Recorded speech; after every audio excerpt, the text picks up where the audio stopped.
ఢిల్లీ రోహిణి ప్రాంతంలో ప్రభుత్వం ఆధ్వర్యంలో నడిచే ఆశాకిరణ్ మానసిక దివ్యాంగుల ఆశ్రమంలో అనుమానాస్పద మరణాలు చర్చనీయాంశమయ్యాయి. గడిచిన 24 రోజుల్లోనే 14 మంది చనిపోవటం కలవరపెడుతోంది. అందులో ఎక్కువ మంది మానసిక దివ్యాంగులే ఉండటం కలిచివేస్తోంది. దీనిపై మీడియాలో వార్తలు రావడంతో ఘటనపై దర్యాప్తుకు ఆదేశించింది ఆప్ సర్కార్. అందులో ఉంటున్న వారిని ఇవాళ డాక్టర్ బాబాసాహెబ్ అంబేద్కర్ హాస్పిటల్ కి తరలించి చికిత్స అందిస్తున్నారు. ఈ అంశాన్ని తీవ్రంగా పరిగణించిన జాతీయ మహిళా కమిషన్ చైర్పర్సన్ రేఖా శర్మ ఫ్యాక్ట్ ఫైండింగ్ కమిటీని ఏర్పాటు చేశారు. మరోవైపు ఆశ్రమంలో ఉంటున్న వారికి మురికి నీరు సరఫరా అవుతుందని, అలాగే ఆహారం, చికిత్స అందటం లేదని ఆరోపిస్తున్నారు బీజేపీ పార్టీ నేతలు. क्या नाम है मैडम? क्या नाम है? कितने बच्चे हैं? कितने बच्चों की मौत हो गई ये बताइए अंदर।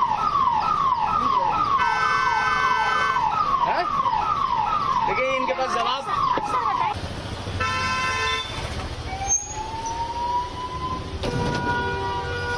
definitely a very alarming situation. You can see that he is a very